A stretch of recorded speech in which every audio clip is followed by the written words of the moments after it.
चलो जी आज दी video start करते हैं। आई होप तुसी वधिया। So today's topic is chemotherapy. मैंने इस टॉपिक को इतना टाला है ना कि मैं क्या बताऊं आप लोगों को। अब समझ रहे हो आप, मतलब अभी भी मैंने जब अपने की पॉइंट्स लिखे हैं ना, मेरे को जो सब चीज़ें याद आई हैं और जो मुझे हिट करी हैं। खैर, let's start with the video. तो पहली चीज़ तो मैं ये कह देना चाहती हूँ, every chemo is unique. Her chemo में कुछ नया होता है। आप ये एक्सपेक्ट मत करना कि ग्राफ आपका ऐसे चलेगा, ग्राफ आपका ऐसे ऐसे, ठीक है। तो और ये वीडियो डराने के लिए नहीं है, I am just sharing my experience. Her body अलग होती है, हर कैंसर अलग होता है, तो उसी हिसाब से आप लोग समझ लेना, मतलब समझ रहे हो, ठीक है। डजेंट मीन कि जो मेरे साथ हुआ है वो आपको भी होगा, जो आपके साथ हुआ है वो मेरे साथ होगा। Every experience is different, so never mind. पहले तो जब मेरी फर्स्ट कीमो हुई थी तो मैं एडमिटेड ही थी, तो मैं 2 कीमो के बाद घर आई थी। तो सेकेंड कीमो के बाद मेरा हेयर लॉस स्टार्ट हो गया था। मैंने अपने बाल कटवा लिए थे and some people might say कि यार बाल कटवाने की क्या ज़रूरत है ना, क्योंकि there are people who don't cut their hair, ठीक है। बट द थिंग इज कि यार हेयर लॉस इतना ज़्यादा हो रहा होता है ना that you just can't see it. Like मैं खाना खा रही हूँ तो मेरे खाने में आ जा रहा है, मैं पानी पी लूँ तो मेरे पानी के गिलास में बाल मुझे दिख रहा है। तो और बुरा लगने लग गया था कि भाई ये मैं नहीं देख सकती। मतलब हल्का सा मैं ऐसे कर रही हूँ और मेरे हाथ में इतना गुच्छा मेरे बालों का आ जा रहा है। It wasn't nice to watch that. तो मेरे को बेहतर यही लगा कि मैं कटवा दूँ बाल। तो पहले मैंने इतने करवाए थे, उसके बाद I went for boy cut and then उसके बाद मैं बॉल गई थी। मैं डायरेक्ट बॉल नहीं गई थी, इतनी मेरे अंदर हिम्मत नहीं थी। तो यार सेकंड कीमो तक लाइक मैं ठीक थी, थोड़ी चीज़ें हो रही थी। स्किन बहुत ड्राई होने लग गई थी, मतलब लिटरली जो प्रोडक्ट्स मुझे पहले सूट करते थे वो अब मेरे फेस पे ऐसे हो रहा था कि क्या मेरा मुंह सड़ रहा है, मतलब कि मैं बर्फ़ लगा लूँ मेरे मुंह पे। तो वो चीज़ होने लग गई। स्किन बहुत बहुत ज़्यादा ड्राई, तुम कुछ भी लगा लो, कितने मॉइस्चराइज़र थोप लो अपनी बॉडी पे, इतनी स्किन ड्राई हो रही थी। And at the and I stopped using products on my face. मैंने बहुत लाइक थोड़े टाइम बाद जाके आई स्टार्टेड यूजिंग प्रोडक्ट्स जो मेरी स्किन को सूट कर रहे थे। और मैंने बहुत पढ़ पुढ़ के मैंने देखे थे कि कौन सी चीज़ किस में क्या सेरेमाइड्स हो गए, ये सब चीज़ें मैंने रिसर्च करके कि कौन सी चीज़ कीमो के टाइम मुझे बॉदर नहीं करेगी, वो प्रोडक्ट्स में मैं आज भी यूज़ कर रही हूँ। And then I would say like 3, 4, 5 in chemo में lot started happening. like by a lot I mean a lot as in पहली चीज़ तो if you guys don't know, periods आपके बंद हो जाते हैं लाइक अर्ली मेनोपॉज। ठीक, आपको पता होगा जब लेडीज़ में एक एज के बाद मेनोपॉज होता है तो कितनी प्रॉब्लम होने लग जाती है। एक जहर आपकी बॉडी में जा रहा है, उसके साथ साथ आपका जो नॉर्मल आपकी साइकिल है पीरियड्स की वो भी साथ में बंद हो जाए, तो आप सोचो कि it is like by one get one free. तो वो मेरे साथ होने लग गया था। एंड जो मेन मुझे प्रॉब्लम होती थी वो मैं अभी बताऊंगी, पहले मैं हिसाब से चलती हूँ, ठीक है। तो मेरे को मेरे टीथ में इतना ज़्यादा पेन होने लग गया था, I don't know why.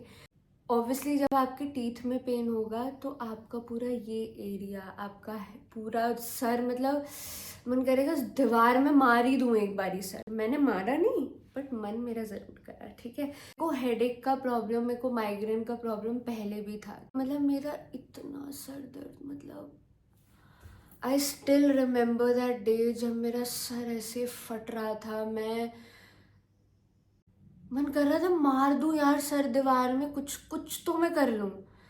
Okay तो हेडेक बहुत ज़्यादा मेरे को होता था, बहुत ज़्यादा initially like second, third, fourth, fifth chemo तक मेरे को था ऐसा। आप सुनोगे कि जो इनिशियल कीमोज होती हैं उसमें थोड़ा सा एक्स्ट्रा आपको साइड इफ़ेक्ट्स दिखेंगे, क्योंकि जो मेडिसिन होती है वो आपकी बॉडी में नहीं होती है। दिस इज़ वॉट एवरीबडी से, ठीक है। तो उसके अलावा आपकी बॉडी में अलग अलग, देखो ब्लैक, तो देखो हाथ पैर काले पड़ने लग जाते हैं, नेल्स काले होने लग जाते हैं। स्टिल मेरे पैर के नेल्स अभी तक प्रॉपरली वाइट, मतलब जो हमारा टोन होता है स्किन टोन, मतलब जो नेल्स का कलर होता है वो अभी तक नहीं हो पाया, अभी भी स्टिल ब्लैक। बट मेरा थंब का, इफ यू कैन, अभी पूरी तरीके से गया नहीं है, सब चीज़ें होने लग जाती है। ये स्कार मैं आपको एक दिखाती हूँ जो मेरे अभी भी गया नहीं है, इफ़ यू कैन सी।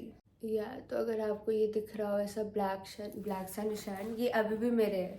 तो मेरे यहाँ पे ऐसे मतलब अलग अलग बॉडी के पार्ट्स पे ब्लैक पैचेस से मतलब काले काले निशान हो जाते हैं। तो बट एक बड़ी अच्छी चीज़ हुई, मतलब या तो कह लो कि आप अच्छा खाना खाने लग जाते हो या क्या होता है, बट स्किन एकदम ऐसे मतलब क्लियर, मतलब बिल्कुल साफ हो जाती है। मतलब कभी मेरी स्किन इतनी साफ हुई नहीं थी जितनी मेरी कीमो के दौरान अच्छी हो गई थी, मतलब बहुत अच्छी हो गई थी मेरी स्किन। और जबकि मैं कोई प्रोडक्ट भी नहीं यूज़ करती थी उस टाइम पे, ठीक। लाइक देखो, नॉइज़नेस तो बहुत रहती है, वो आप हर किसी के मुंह से सुनोगे, ठीक है। जो माउथ अल्सर्स होते हैं, टेस्ट चले जाना, ये सब चीज़ें आप सबके मुंह से सुनोगे। और नॉइज़नेस शुरू में तो भैया, ओ गॉड, मुझे पता है मैं खाना कैसे खाती थी। I can't even explain that to you. वो नॉइज़नेस बहुत रहती है। वो तो आप सोचो कि जब तक कीमो चलती रहेगी, वो ऐसा नहीं है कि जैसे जैसे कीमो बढ़ती जाएगी तो नॉइज़नेस कम हो जाएगी, ऐसा कुछ भी नहीं होता। मेरी जो 12 कीमो हुई है, मुझे 12 कीमो तक नॉइज़नेस रही है। और वो शुरू के 4-5 दिन तक रहती है, उसके बाद के जो 10 दिन होते हैं यू आर टोटली फाइन, ठीक है। उसके बाद how can I forget constipation, oh my God, constipation हो गया, डायरिया हो गया भैया, ओ माय गॉड। तो मैं सच बता रही हूँ, मुझे पता भी नहीं था कि कॉन्स्टिपेशन होता क्या है। I swear, I don't want to sound dumb, मुझे नहीं पता था कि क्या होता है। तो मेरे को जब हो रहा था, मैं डॉक्टर को एक्सप्लेन भी नहीं कर पा रही थी। उसके बाद मुझे पापा ने पूछा कि तुझे ऐसे ऐसे हो रहा है, मैंने कहा हाँ जी पापा। फिर पापा ने मुझे बताया कि बेटा दिस इज कॉन्स्टिपेशन। तो मुझे कॉन्स्टिपेशन की भी दिक्कत बहुत रही है, बट एंड की कीमो आते आते मेरे को थोड़ा सा बेटर होने लग गया था। एक लूज़ आता है, उससे आपको वो लूज़ बहुत हेल्प करता है, मैं फ़ोटो लगा दूंगी उसकी, ठीक है।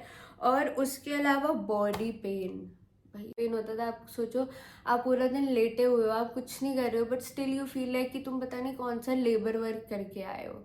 इतना दर्द होता है कि पता नहीं कौन से तुमने कट्टे बोरे उठाए हैं अपने उस पर कि तुम्हें इतना दर्द हो रहा है। तो बट उसके बाद once I started doing yoga, मैं थोड़ा बहुत अपना डांस फिर से करने लग गई थी। तो स्पेशली आई वुड से योगा हेल्प्ड मी सो सो सो मच। मेरे को जो शॉर्टनेस ऑफ ब्रेथ होती थी, ठीक है, उसके बाद मेरा चेस्ट पेन बहुत होता था शुरू शुरू में। टाइटनेस, मतलब एक बहुत ना ऐसे, I can't explain, but tightness in chest. तो ये सब चीज़ें जो छोटी छोटी थी, बॉडी पेन थी, वो सब मेरा योगा ने बिल्कुल ठीक कर दिया था। मतलब जैसे ही मैंने योगा करना स्टार्ट करा, उसके 10-15 दिन बाद ही, जैसे प्राणायाम, आप पूरा योगा नहीं कर रहे हो, आप प्राणायाम कर लो, इतना हेल्प करेगा ना आपको। I swear to God, you will thank me. Body pain देखो थोड़ा बहुत तो रहेगा, बट आपका 100% से 70% रह गया है, तो उसमें क्या बुरी बात है यार। थोड़ा तो ठीक हो गया ना। अब देखो, आप सिंपल सी बात समझो, गाड़ी खड़ी हुई है तो वो जंग तो खाएगी, खराब तो होएगी। आपको बॉडी को मूव करना पड़ेगा, आपका मन नहीं करेगा। आपको डॉक्टर्स भी बोलेंगे कि वॉक करो, आप अपनी बॉडी को मूव करो ही करो। बिल्कुल अपनी बॉडी को, सॉरी, छोड़ मत देना कि हाँ भैया पूरे कीमो के दौरान कुछ कर ही नहीं रहे हो, लेटे हो, मत करना ऐसा। तुम्हें हर चीज़ में फोर्स करना पड़ेगा, तुम्हें खाने में अपने आप को फोर्स करना पड़ेगा, तुम्हें अपने आप को मजबूर करना पड़ेगा, बस इतना समझ लो। You have to fight, literally you have to fight, ठीक है। उसके अलावा स्लीप प्रॉब्लम मुझे बहुत, इंसोमेनिया कहते हैं, क्या क्या कहते हैं, जो भी कहते हैं, मेरे को नींद भैया कीमो के दिन तो भैया, जिस दिन मैं करवा के आती थी ना, उस दिन तो मैं सो ही नहीं पाती थी। या आपको इन्फेक्शंस के बहुत चांसेस रहते हैं, ठीक है, क्योंकि WBCs कम हो जाते हैं। और उसमें क्या होता है कि छोटी सी भी आपको दिक्कत होगी, मुझे डायरिया हो गया था, मुझे फीवर होना स्टार्ट हो गया था, मतलब जो भी मुझे छोटी छोटी दिक्कतें हुई ना, जिससे बॉडी आपकी वीक पड़ जाती है, दे वोंट डू कीमो।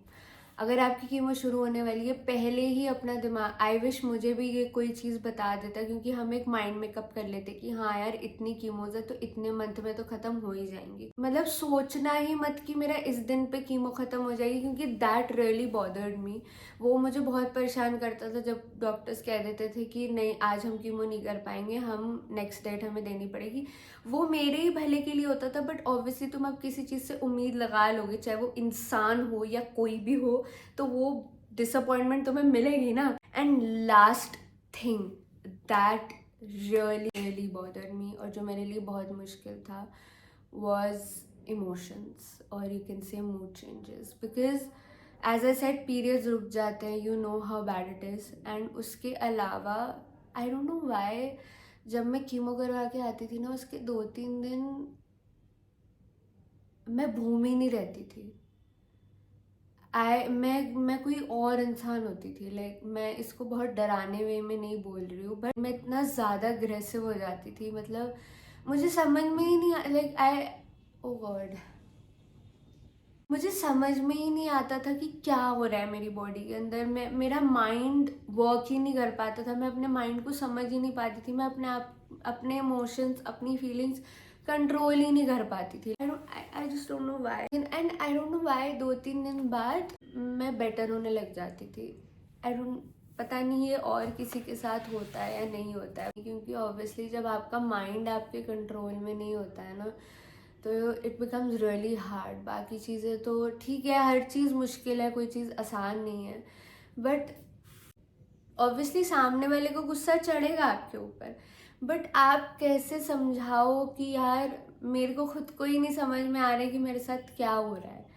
तो मैं कितनी बारी मम्मा से लड़ लेती थी, मैं पापा भैया से लड़ लेती थी, मुझे समझ में ही नहीं आता था। But to have such a great family, I literally start crying कि मैं इतना, मेरे को समझ ही नहीं आता था कि यार मेरे साथ हो क्या रहा है, मेरा दिमाग चाह क्या रहा है।